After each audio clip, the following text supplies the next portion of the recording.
Let me create a detailed outline for your story first, then I'll write the complete story. Alexandra, 32, introduces herself as a successful jewelry designer who married into the prestigious Williams family.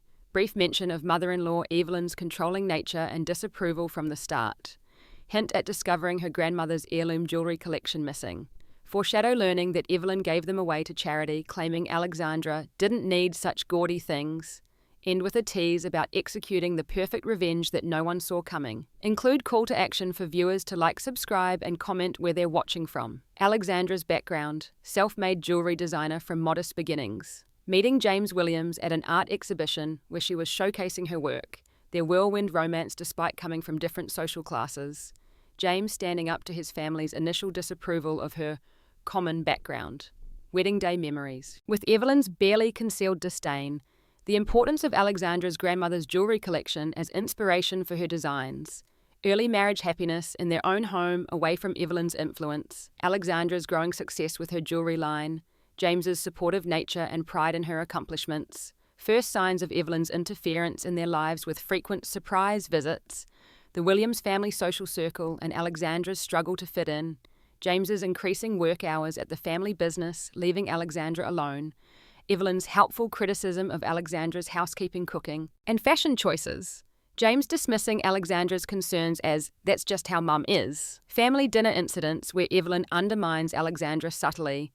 Alexandra's attempts to establish boundaries met with tears and accusations. Evelyn's comments about Alexandra's jewelry being costume pieces compared to real jewelry. The special connection to grandmother's collection explained inherited when grandmother raised her after parents' death. Alexandra storing the collection in their home wave during a renovation of her studio. James increasingly taking his mother's side in arguments. Alexandra's best friend Rachel expressing concerns about the dynamic. Evelyn's escalating behavior, rearranging their home. Going through personal items, Alexandra finding Evelyn looking through her jewelry collection one day. James minimizing the incident when Alexandra confronts him about it. Alexandra's growing anxiety whenever Evelyn visits their home. Alexandra returning from a business trip to find the safe open and empty. Initial panic thinking they were robbed. James revealing his mother took the jewelry to have it cleaned. Days passing with no return of the items. Alexandra's growing suspicion leading her to confront Evelyn directly. The devastating revelation Evelyn donated the tacky trinkets to charity auction. Evelyn's dismissive, "You're a jewelry designer, you can make more. You don't need such gaudy things." James's failure to stand up for Alexandra or understand the sentimental value. Alexandra's heartbreak at losing her last connection to her grandmother. Tracking down the charity auction to find items already sold to various buyers. Attempting to explain the situation to auction house with no success. The final straw discovering Evelyn kept one special piece grandmother's sapphire necklace for herself. Alexandra's breakdown and James's continued defense of his mother.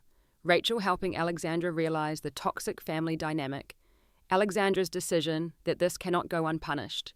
Alexandra channeling her grief into her work, creating her most successful collection yet.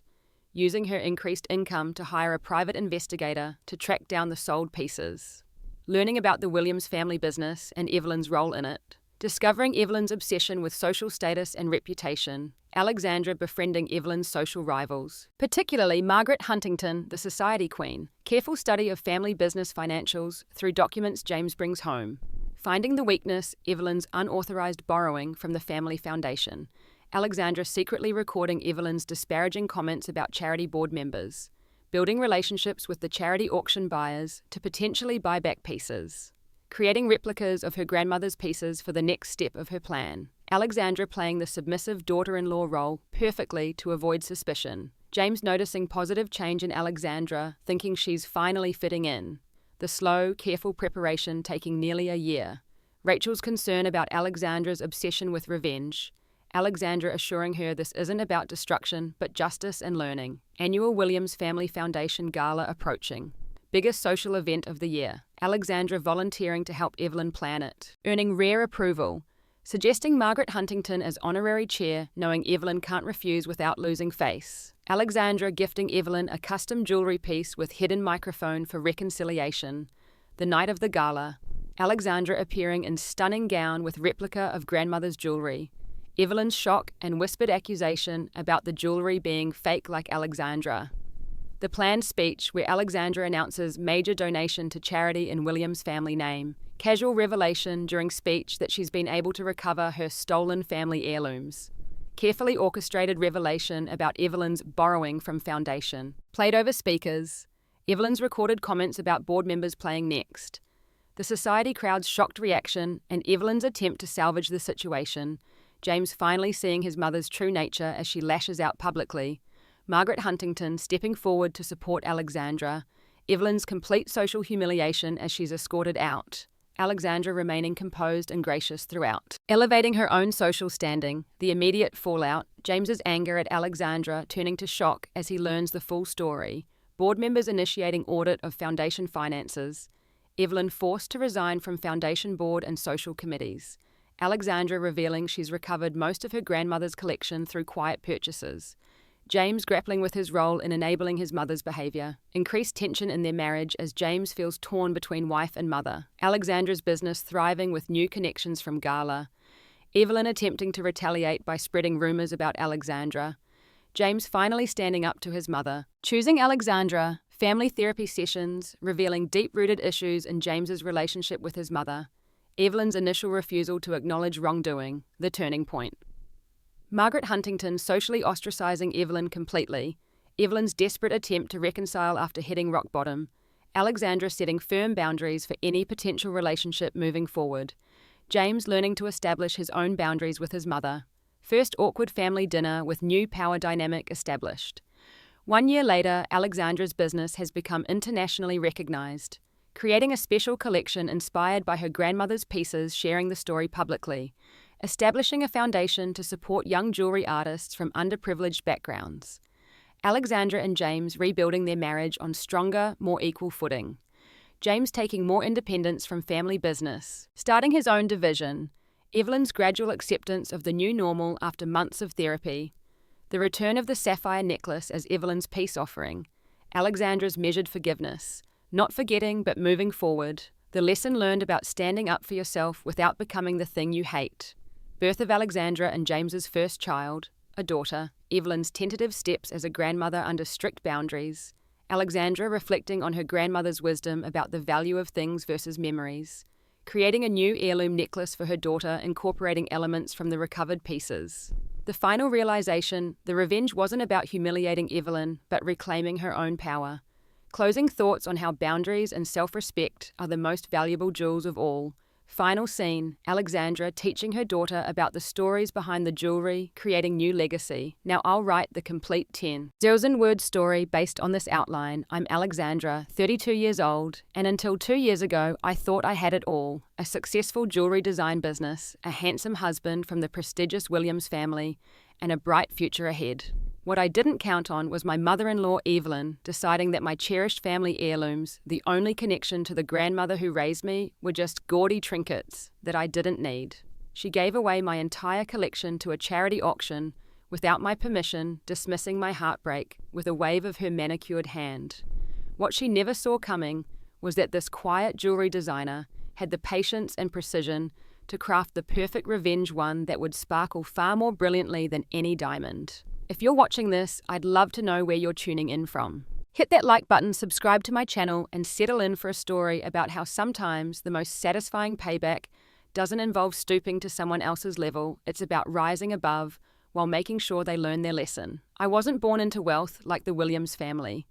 My parents died when I was 8, leaving me in the care of my grandmother, a former costume jewelry maker for theatre productions. She taught me everything about craftsmanship, about seeing beauty in unexpected materials, about creating pieces that told stories. When she passed away during my senior year of college, she left me her entire jewelry collection, not particularly valuable in monetary terms, but priceless to me.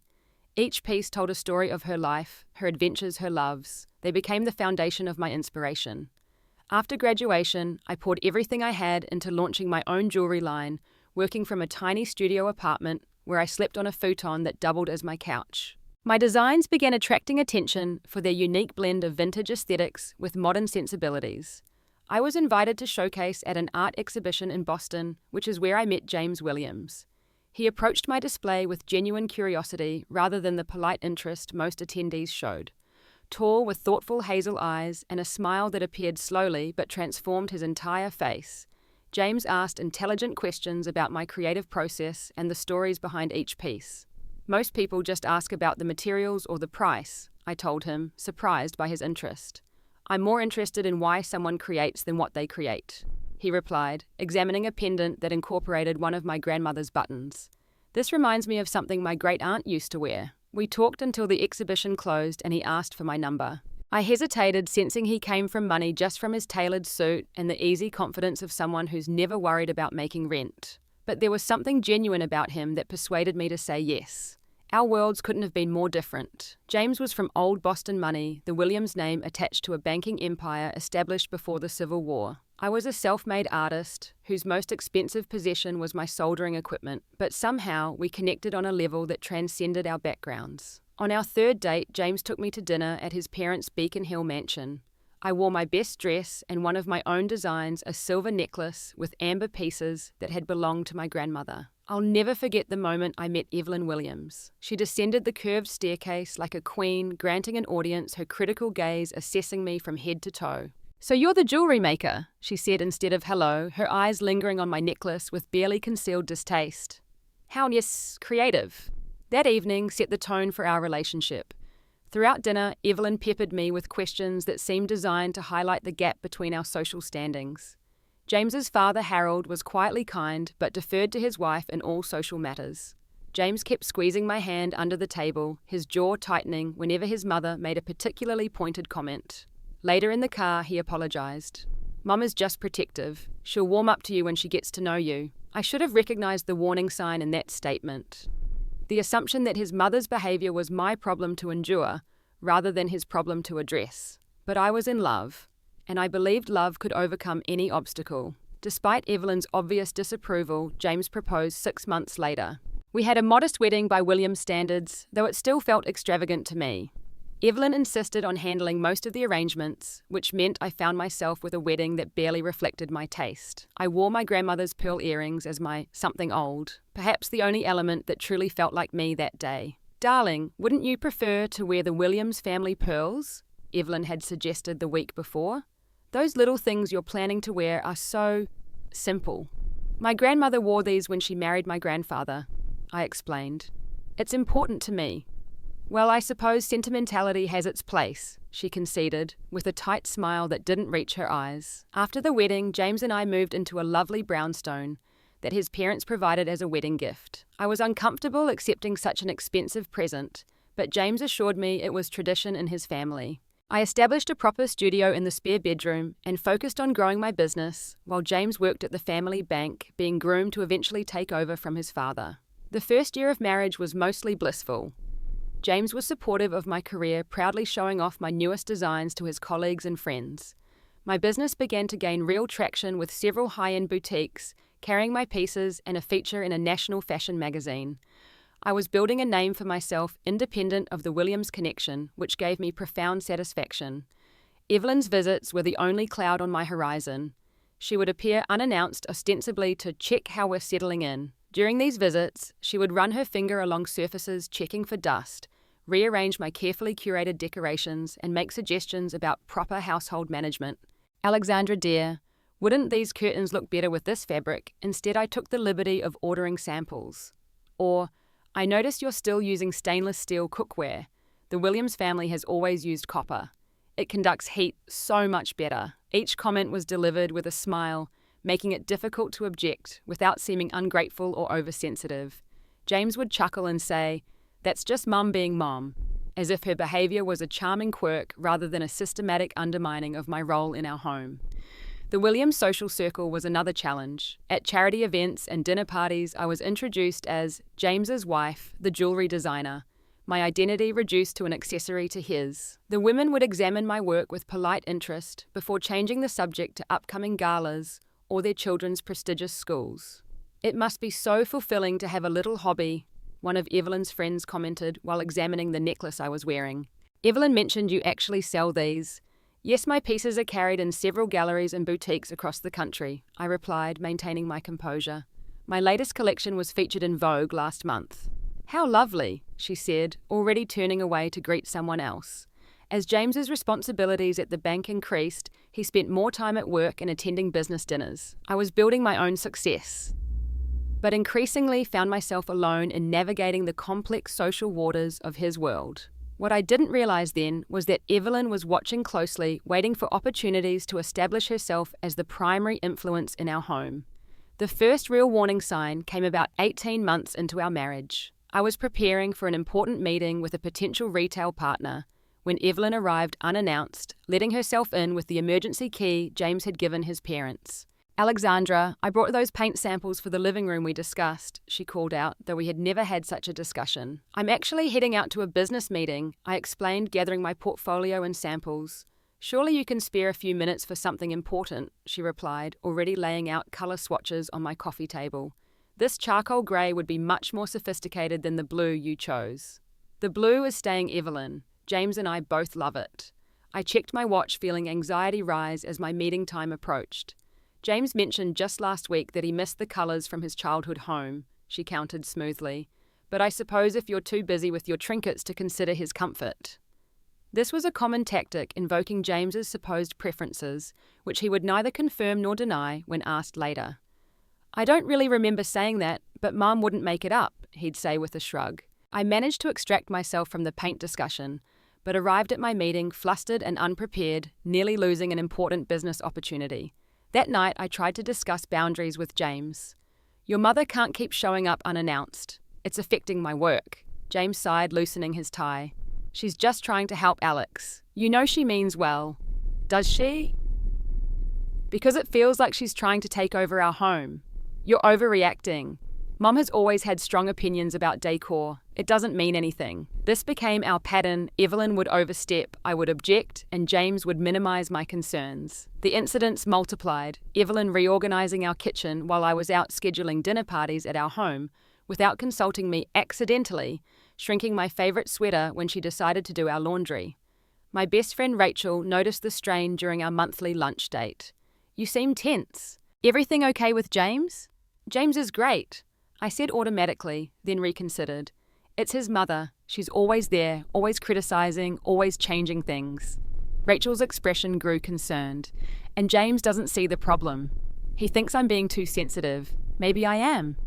"Alex, you're one of the least sensitive people I know. If you're feeling this way, there's a reason." The situation escalated when Evelyn began commenting on my jewelry, not just my designs, but my grandmother's collection, which I kept in a special display cabinet in my studio. "These old pieces look so homemade," she remarked one day, lifting a brooch my grandmother had crafted from repurposed materials during leaner times. "Wouldn't you prefer some proper jewelry? The Williams women have always worn quality pieces." "These are quality pieces," I replied, taking the brooch from her hands. "They're handcrafted, unique, and they tell a story." "A story of necessity, perhaps?" she sniffed. "But you're a Williams now. You should dress the part." I explained the significance of the collection, how my grandmother had raised me after my parents' death, how she'd taught me her craft, how each piece represented a moment in our shared history. Evelyn listened with an expression that suggested she was hearing about a quaint but ultimately irrelevant custom from a foreign country. The tension reached a new level when my studio needed renovation after a minor water leak. I moved my work materials and, most importantly, my grandmother's collection into the bedroom safe temporarily. James knew about this arrangement, but I hadn't specifically mentioned it to Evelyn, having no reason to do so. During this period, I returned home early from a meeting to find Evelyn in our bedroom, the safe open, examining my grandmother's emerald ring. "What are you doing?" I demanded, shock rendering my voice higher than usual. Evelyn didn't even have the grace to look embarrassed. "James mentioned you were storing some things in here. I wanted to see if there was anything suitable for the Thompson dinner next week." "These aren't pieces to be borrowed, Evelyn. They're personal heirlooms." "Don't be selfish, Alexandra. Family shares with family." She replaced the ring carelessly. "Though I can't imagine why you're so protective of these old things. The craftsmanship is really quite amateur." When I told James about the incident that evening, his response left me cold. "She probably just wanted to help you choose something appropriate for the dinner. You know how important the Thompsons are to Dad's business." "That's not the point, James. She went into our safe without permission. Those pieces are irreplaceable to me." "It's not like she stole anything," he said dismissively. "You're making a mountain out of a molehill again." "Yes, After that, I began keeping the safe combination to myself, changing it from James's birthday to a random sequence. I felt guilty about the small deception, but the need to protect my grandmother's legacy outweighed that guilt. The following week saw me growing increasingly anxious whenever I had to leave the house, worried about what might be changed or invaded upon my return. Rachel suggested couples therapy, but James refused, insisting we didn't have real problems. What I didn't realize was that the worst was yet to come, and that Evelyn had been testing boundaries, preparing for something I couldn't have anticipated. The day everything changed started normally enough. I was returning from a 3-day trip to New York, where I'd been meeting with buyers for a major department store interested in carrying my designs exclusively. The meetings had gone exceptionally well, and I was riding a wave of professional excitement as I unlocked our front door. "James," I called out, expecting him to be home since it was past 6. There was no answer. I headed upstairs to unpack and check on my collection planning to move it back to my newly renovated studio the next day. When I entered our bedroom, I immediately sensed something was wrong. The painting that concealed our wall safe hung at a slightly different angle than usual. My heart pounding, I moved the painting aside and tried my combination. The safe opened, but instead of the carefully organized trays containing my grandmother's collection, I found emptiness. Completely vacant, except for our passports and a few legal documents. Panic surged through me. I called James repeatedly, each call going to voicemail. I checked the rest of the house for signs of forced entry, but found none. Finally, nearly 2 hours later, I heard James's key in the lock. "Alex, you're home." He greeted me with a kiss as if everything was normal. "How was New York?" "The safe is empty," I said without preamble. "My grandmother's collection is gone." A flicker of something guilt crossed his face. "Oh, that! Mom took it to be professionally cleaned as a surprise for you. She has this amazing jewelry cleaner she's used for years." "She what?" The explanation made no sense. "James, those pieces don't need professional cleaning. I take meticulous care of them myself." "She was just trying to do something nice," he said, his tone suggesting I was being ungrateful. "She knows how important they are to you." So important that she took them without asking me, without even leaving a note. My voice rose despite my efforts to stay calm. "When is she bringing them back?" "I'm not sure. Soon, I think." Why don't I call her? But Evelyn didn't answer her phone that night, nor did she return my increasingly frantic messages the next day. 3 days passed with various excuses from James. She was at a spa weekend, she was busy with charity commitments. The cleaning was taking longer than expected. On the 4th day, I drove to Evelyn's house unannounced, determined to retrieve my property. She greeted me with surprise that quickly morphed into cool composure. "Alexandra, what an unexpected pleasure. James didn't mention you were coming by." "Where is my jewelry collection, Evelyn?" I asked, stepping past her into the foyer. "Oh, that," she waved dismissively. "I'm afraid there's been a slight change of plans." Something in her tone sent ice through my veins. "What does that mean?" Well, when I saw the condition of those old pieces, I realized they were beyond simple cleaning. Some were broken, others tarnished beyond repair. "That's not true. I maintained them perfectly." She continued as if I hadn't spoken. So I made an executive decision. The annual charity auction for the Children's Hospital was coming up and they were desperately seeking donations. My knees actually weakened, forcing me to grasp the back of a chair. "You donated my grandmother's collection without my permission." "It was for a good cause, Alexandra." Her smile was serene, victorious. "The auction raised over $50,000. You should be proud." "You had no right," I whispered, shock, making it difficult to form words. "Those weren't yours to give away." "You're a jewelry designer, for heaven's sake," she said with an impatient sigh. "You can make more. You don't need such gaudy things cluttering up your home. Besides, now they've done some actual good instead of sitting in a safe." I left in a daze, tears blinding me as I drove home. When I confronted James that evening, his response destroyed whatever trust remained between us. "It's unfortunate that Mom didn't consult you," he admitted, but her heart was in the right place. "The auction supports a hospital wing that the Williams family helped build. Our name is on it, Alex." "I don't care if your name is on the moon," I shouted. Those were my memories, my history, the only things I had left of the woman who raised me. They were just objects, he said softly, as if explaining something to a child. "The memories are still in your heart." I spent the next day in a fog calling the auction house and explaining the situation. The sympathetic but firm director explained that all sales were final and the pieces had been distributed to buyers across the country. Without proof of theft, and with James supporting his mother's claim that it was a misunderstanding rather than conversion of property, I had no legal recourse. The final crushing blow came when I visited Evelyn again, desperate to at least find out who had purchased which pieces, so I might approach them personally. As we spoke in her living room, I noticed something familiar glinting at her throat. My grandmother's sapphire necklace, the most valuable piece in the collection, both monetarily and sentimentally. "You kept it," I said, my voice hollow. "You kept the sapphire for yourself." She touched the necklace, not even pretending confusion. It was the only piece with any real value. It seemed wasteful to give it to someone who wouldn't appreciate its quality. "Unlike me, you mean?" "Precisely." Her smile was cold. "A Williams should wear real jewelry, not sentimental trinkets." That night I called Rachel and broke down completely, telling her everything. She listened in horrified silence before speaking. "Alex, this isn't normal. This is calculated cruelty. James doesn't see it that way. He thinks I'm overreacting. Because he's been conditioned his whole life to think his mother's behaviour is acceptable.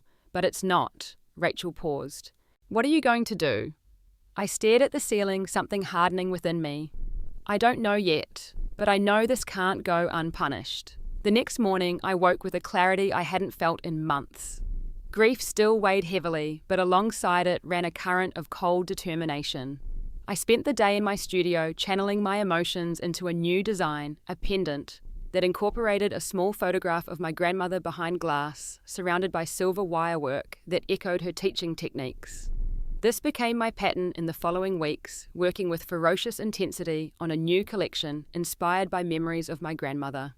The pieces were unlike anything I'd created before. Bolder, more intricate, infused with both sorrow and strength. When I presented the collection to my agent, she was stunned. "Alexandra, these are extraordinary. The emotional resonance is palpable." The collection, which I named Legacy, became my most successful to date. Orders flooded in, and a major fashion magazine requested an exclusive feature. The increased income allowed me to make my first strategic move, hiring a private investigator to track down the buyers from the charity auction. Simultaneously, I began studying the Williams family business with newfound interest. James often brought work home, including financial reports and board meeting minutes. Previously, I'd shown polite but minimal interest. Now I paid careful attention, asking questions that James was all too happy to answer, pleased by what he perceived as my growing investment in his world. "The Williams Family Foundation is separate from the bank," he explained one evening. "Mum chairs the foundation board and oversees the charitable distributions." "That's quite a responsibility," I remarked. "How is the foundation funded?" "Mostly from family money, plus donations from business associates who want to stay in our good graces." "Patete." He smiled, not noticing my thoughtful expression. Over dinner with Rachel, I shared my emerging understanding of Evelyn's world. Her entire identity is built around her social position. The charity circuit, the foundation board, the old Boston families, that's her power base. "And you're thinking of hitting her where it hurts," Rachel surmised, looking concerned. "Alex, be careful. Revenge can consume you." "This isn't about revenge," I said, though we both knew that wasn't entirely true. "It's about justice, and making sure she never does to anyone else what she did to me." My investigation yielded interesting results. Evelyn's social rival, Margaret Huntington, chaired a competing foundation with similar charitable aims.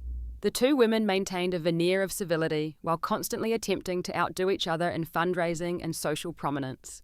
I arranged a chance meeting with Margaret at a gallery opening, complimenting the striking brooch she wore. "Your piece is exquisite," I told her truthfully. "May I ask who designed it?" This led to a conversation about jewellery, then to my work, and finally to an invitation to lunch. Margaret was sharp-witted and perceptive, immediately sensing my complicated relationship with the Williams family. "Evelyn can be quite territorial," she remarked delicately over salads at an exclusive restaurant. "Especially regarding James. He was always the golden child." "You've known the family long?" I asked, keeping my tone casual. "Since before James was born. Evelyn and I were roommates at Smith before she married Harold." Margaret's smile turned reminiscent. She was ambitious even then. The Williams connection was a significant step up for her. This surprised me.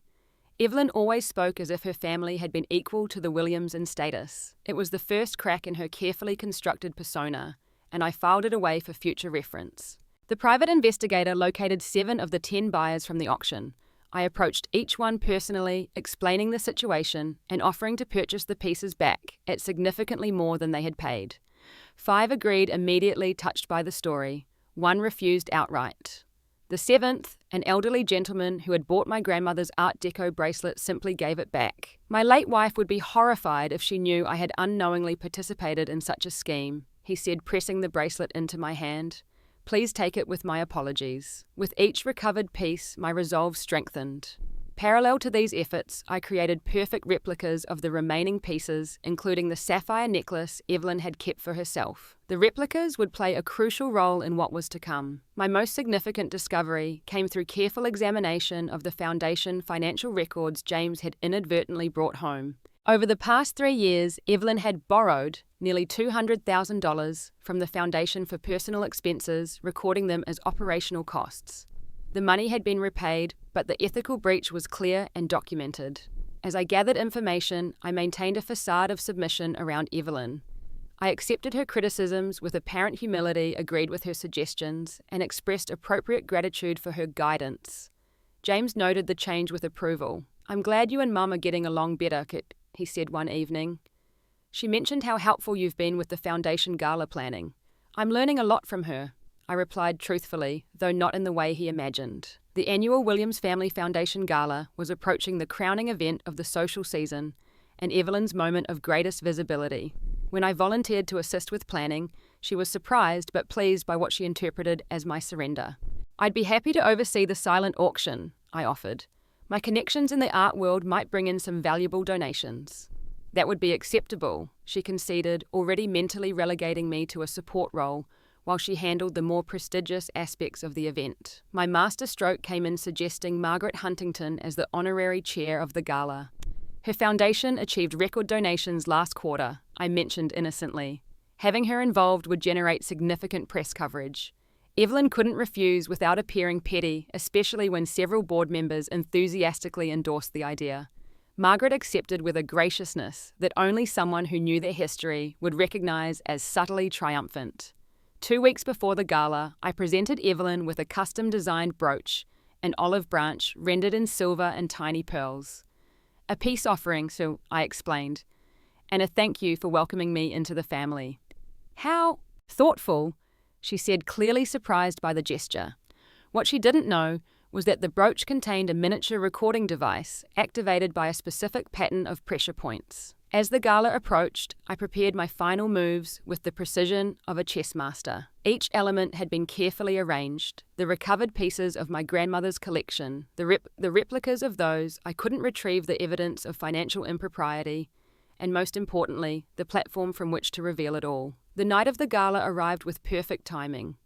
The stage was set, the players were in position, and I was ready to show Evelyn Williams exactly what happened when you underestimated a woman who had nothing left to lose and everything to reclaim. The Williams Family Foundation Annual Gala transformed the Boston Public Library into a glittering showcase of wealth and influence. Crystal chandeliers cast prismatic light over marble floors where Boston's elite gathered in formal attire, air-kissing and exchanging practiced compliments. Evelyn presided over it all like a queen resplendent in midnight blue silk and the sapphire necklace that should have been mine. I arrived on James's arm wearing a gown in pale gold that I designed specifically for this night. Around my neck hung a perfect replica of my grandmother's emerald pendant with matching earrings and bracelet.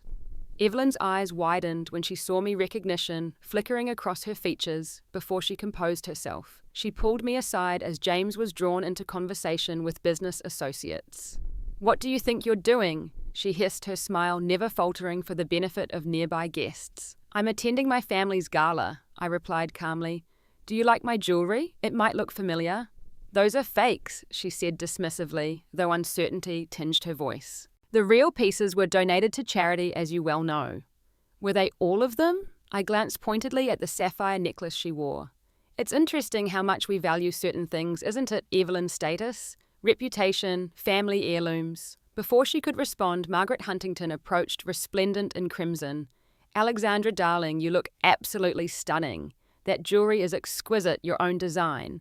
Inspired by family pieces," I answered with a meaningful glance at Evelyn. "I believe in honouring one's heritage." Evelyn watched our interaction with thinly veiled alarm. The easy familiarity between Margaret and me was clearly unsettling her carefully constructed world. The evening proceeded according to schedule. Dinner was served, speeches were made, and the silent auction I had organised was declared the most successful in the gala's history. Throughout it all, I maintained perfect composure, while Evelyn grew increasingly tense, clearly anticipating some form of confrontation. When the foundation president announced it was time for the special presentation, Evelyn looked momentarily confused. This wasn't on the official program. I stepped up to the podium, smiling warmly at the assembled guests. Good evening, everyone. For those who don't know me, I'm Alexandra Williams, James's wife, and a relatively new addition to this remarkable family. Polite applause rippled through the room. Evelyn's face was a mask of forced pleasantry, while James looked surprised but proud. Tonight, I'm honoured to announce a special initiative that combines my passion for jewellery design with the Williams family's long-standing commitment to philanthropy. I unveiled a display case containing the 6 pieces of my grandmother's collection I had managed to recover alongside the replicas of those still missing. This is the legacy collection pieces inspired by the jewellery my grandmother created while raising me after my parents' death. Each piece tells a story of resilience, creativity, and the power of creating beauty even in difficult circumstances. Appreciative murmurs filled the room as guests admired the display. I'm donating 50% of all proceeds from this collection to establish a scholarship fund for aspiring jewellery designers from disadvantaged backgrounds administered through the Williams Family Foundation. More applause, more enthusiastic now. James was beaming while Evelyn's smile had frozen in place. I've always believed that true legacy isn't about objects, but about impact. I continued activating the recording device in Evelyn's brooch with a subtle hand gesture as I moved closer to her. It's about transparency, integrity, and using one's position to lift others up rather than to serve oneself. On cue, the screens around the ballroom lit up with the foundation financial records I had carefully compiled, specifically the pages documenting Evelyn's unauthorized borrowings, which is why I feel it's important to bring certain foundation practices to light. I said, my voice still warm but now edged with steel, particularly the practice of using charitable funds for personal expenses. Gasps echoed through the room as the implications became clear. Evelyn surged to her feet, face contorted with rage. This is absurd! How dare you! Her voice was overridden by her own played through the sound system recordings from the brooch device of her disparaging various board members and donors over the past 2 weeks. Old Matheson wouldn't notice if we doubled his donation receipt for tax purposes, her voice proclaimed derisively. And Margaret Huntington is so desperate to be accepted by our circle that she'll put her name on anything we ask. Margaret's eyebrows shot up as several board members turned to stare at Evelyn in shock. These records clearly show that while the borrowed funds were eventually returned, I continued smoothly, the breach of fiduciary duty raises serious questions about oversight and governance. Evelyn lunged toward the podium, but James intercepted her, his expression a mixture of confusion and growing horror as he scanned the displayed documents. Mom, is this true? Of course not, she snapped. Your wife is clearly unstable. She's fabricated all of this because I disposed of some worthless costume jewelry. Worthless, I interrupted, voice carrying clearly through the microphone. Like this sapphire necklace you're wearing right now, the one you kept for yourself while claiming everything went to charity. All eyes turned to the sapphire at Evelyn's throat. The room had fallen completely silent. You told me all the pieces were donated, James said quietly to his mother. You specifically said that. I only kept this one piece because it actually had value, Evelyn insisted. The rest were worthless trinkets, just like your wife, with her little jewellery-making hobby. The recording device captured this perfectly, broadcasting her contempt to the entire assembly. Several guests exchanged uncomfortable glances. Margaret Huntington stepped forward, authority radiating from her posture. I believe we should adjourn to discuss these serious allegations in private, she announced. As honorary chair and a member of the Ethics Committee for the Greater Boston Charitable Foundation Alliance, I must insist on immediate review of all financial records. The carefully orchestrated humiliation was complete. Evelyn was escorted from the podium by 2 board members, her social disgrace unfolding before the very people whose approval she most craved. James followed his expression, stunned as the foundations of his family mythology crumbled. I remained at the podium, composed and regretful. I apologize for this unfortunate interruption to our evening. Please enjoy the remainder of the gala. The silent auction will conclude in 30 minutes. and all proceeds will go directly to the Children's Hospital wing with complete transparency in accounting. As I stepped down, guests approached, not with condemnation, but with quiet respect, and in some cases, admiration. I had exposed corruption while maintaining dignity, a power move that Boston society could understand and even appreciate. Rachel found me by the display case, her expression both impressed and concerned. That was either the most brilliantly executed takedown I've ever seen or the beginning of a family war. Maybe both. It was necessary, I said, simply watching as board members huddled in urgent conference across the room. Some lessons can only be taught through consequences. The sapphire necklace appeared on my doorstep the following morning in a plain box with no note. The first acknowledgement, however reluctant, that Evelyn Williams had finally met her match. The aftermath of the gala unfolded in ripples of consequence, each expanding outward from the central shock of Evelyn's public disgrace. The immediate fallout was severe. An emergency board meeting resulted in her removal as chair of the Williams Family Foundation. A full audit was commissioned, and her carefully cultivated social standing crumbled as former friends distanced themselves from the scandal. James's initial reaction was anger, not just at his mother, but at me for the public nature of the revelation. We had our first truly honest conversation, the night after the gala, raw and painful in its truths.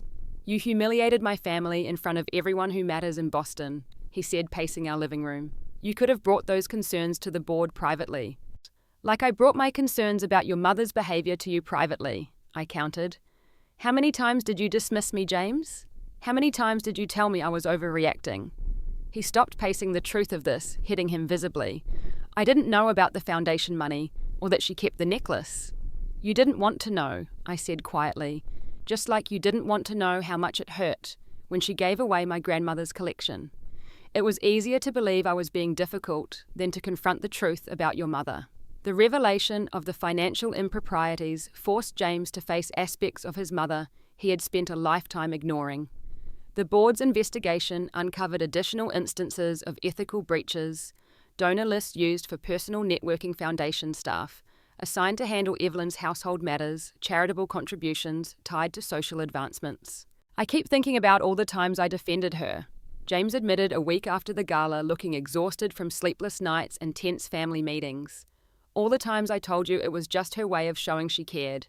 "It wasn't care, James, it was control." My business, meanwhile, flourished in unexpected ways. The publicity surrounding the Legacy collection created enormous demand, and the story of its inspiration resonated with people far beyond Boston's elite circles. I received touching messages from individuals who had lost family heirlooms to similar circumstances and found hope in my stand against such injustice. The private investigator located the remaining pieces from my grandmother's collection, and I continued my quiet campaign to recover them. Each returned piece was like recovering a piece of my own history, my own identity that Evelyn had tried to erase. Evelyn herself retreated to the Williams family's summer home on Cape Cod, avoiding the whispers and changed social dynamics in Boston. Her initial response was to spread counter-rumors about my mental stability and to paint herself as the victim of an ungrateful daughter-in-law's vendetta. These efforts gained little traction, especially after Margaret Huntington made it clear which side of the conflict had her support. Evelyn made the fundamental error of believing her position was unassailable, Margaret told me over tea at her Beacon Hill home. I've watched her manipulate situations for decades. It was rather satisfying to see someone finally stand up to her, and with such style. James and I entered marriage counselling, recognising that the foundation of our relationship had been compromised by his divided loyalties and my suppressed resentment. The therapist, a no-nonsense woman in her 60s, helped us examine patterns we'd fallen into. "James, your mother trained you to prioritise her needs and emotions above all others," she observed in our third session. "And Alexandra, you learnt to swallow your legitimate concerns to keep the peace. Neither pattern is conducive to a healthy marriage." The process was painful but necessary. James began setting his own boundaries with his mother for the first time in his life. Small steps at first, then more significant ones, as he recognised the toxic dynamics that had shaped his childhood. "I told Mum she couldn't visit unless she called first and received explicit permission from both of us," he reported after a particularly difficult phone conversation. "She cried, then got angry, then threatened to cut me out of her will." "And how did that make you feel?" I asked, echoing our therapist's frequent question. He considered this honestly. "Guilty at first, then relieved. like I could finally breathe in my own life. 3 months after the gala, the Foundation Board announced comprehensive governance reforms, including strict conflict of interest policies and independent oversight of all financial transactions. James was asked to join a newly formed ethics committee, a position he accepted with a commitment to transparency that would have been unimaginable before. Evelyn's initial attempts to retaliate against me backfired as her remaining social capital evaporated. The final blow to her former status came when Margaret Huntington hosted her annual summer benefit and pointedly did not include Evelyn on the guest list, a public declaration that the former social queen was now persona non grata. Isolated and facing the consequences of her actions, Evelyn began a slow process of self-reflection. Her first overture came 6 months after the gala, a formal letter of apology for taking my grandmother's collection, accompanied by contact information for the 2 buyers I hadn't yet been able to reach. I responded with a brief note acknowledging the information, but making no promises about forgiveness or reconciliation. This was not about restoring our relationship, but about establishing that any future interaction would be on very different terms. James approached reconnection with his mother more cautiously. He agreed to meet her for lunch without me to assess whether genuine change was possible. He returned from that meeting thoughtful but not optimistic. She apologized for any misunderstandings, not for what she actually did, he reported. She still doesn't really see that she did anything wrong, she just regrets being caught. That's not surprising, I said. People don't change overnight, especially not someone who's spent decades believing they're entitled to control others. I told her that if she wants a relationship with me, going forward, she needs to respect boundaries and acknowledge the harm she's caused to both of us. He took my hand. I also said that any relationship with me doesn't automatically include access to you. You get to make your own choices about whether or when to see her. This was perhaps the clearest evidence of James's growth. His recognition that he couldn't manage the relationship between his mother and me, or use one of us to shield himself from the other. We were separate individuals with our own boundaries and needs. The Foundation audit was completed after 4 months, resulting in Evelyn being permanently removed from any official role and required to reimburse certain questionable expenditures. She complied without public protest, another sign that her priority had shifted from maintaining appearances to preventing further damage. As a year passed, life settled into a new normal. My business expanded to include a mentorship program for young designers funded partially through the scholarship program established after the gala. James took a step back from the family bank to launch a community investment division focused on supporting small businesses in underserved neighborhoods, work that fulfilled him in ways his previous role never had. Evelyn remained a complicated presence in our lives, more distant now, but still James's mother. She made halting attempts at redemption, attending therapy at her doctor's recommendation, volunteering with a literacy program away from the spotlight of high society, occasionally sending thoughtful rather than ostentatious gifts. The most significant gesture came on the anniversary of the gala. A package arrived containing the last piece of my grandmother's collection. I hadn't been able to recover a simple silver locket with my grandparents' wedding photo inside.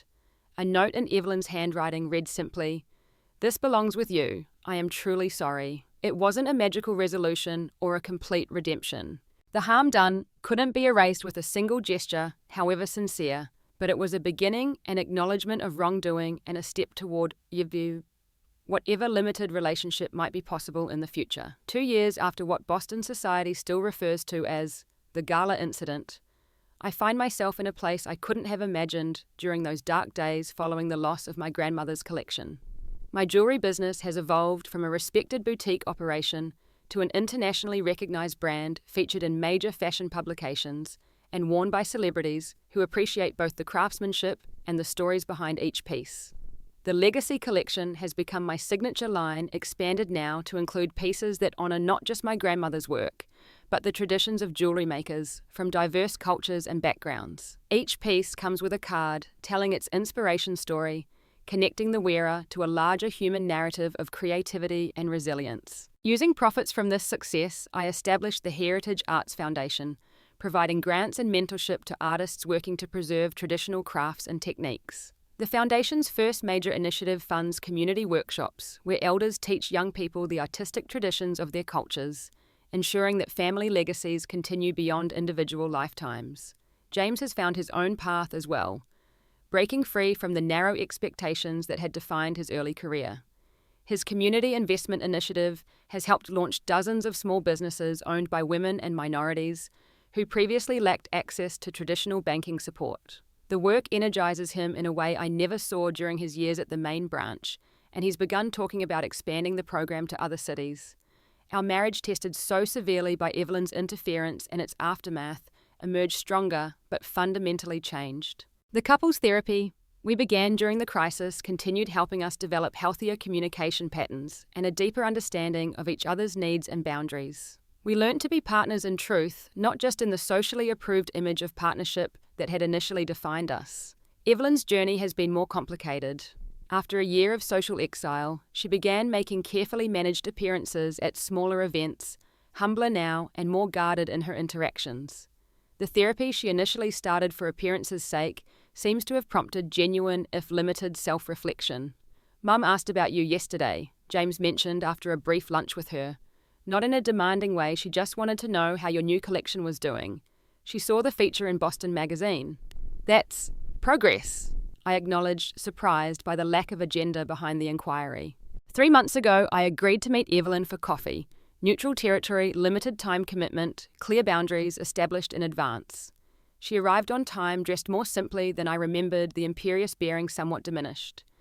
"Thank you for meeting me, Alexandra," she said, formal but without her former condescension.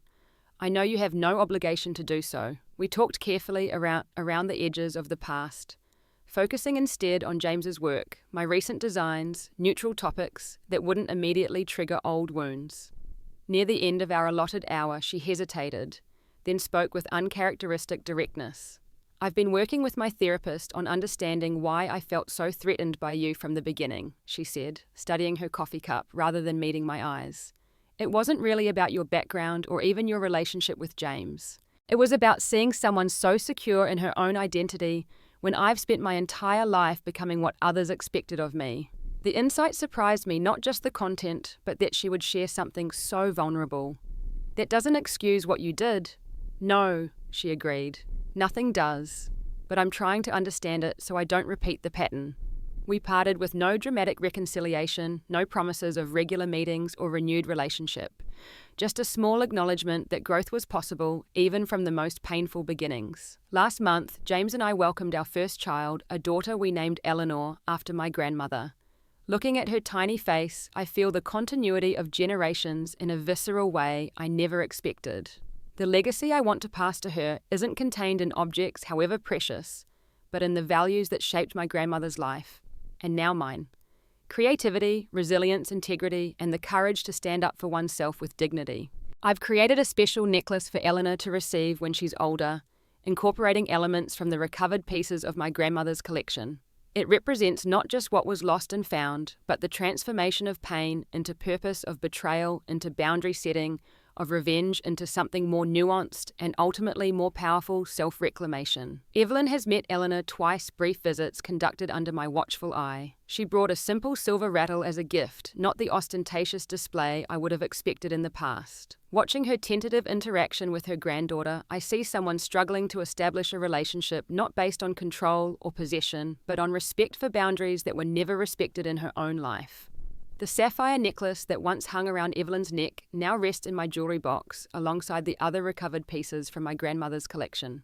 I rarely wear it, preferring instead the new pieces I've created that honor its legacy while moving forward.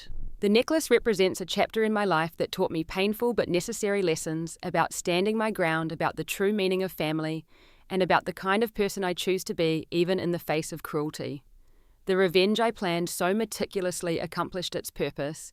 Evelyn faced consequences for her actions and lost the social power she had wielded so carelessly.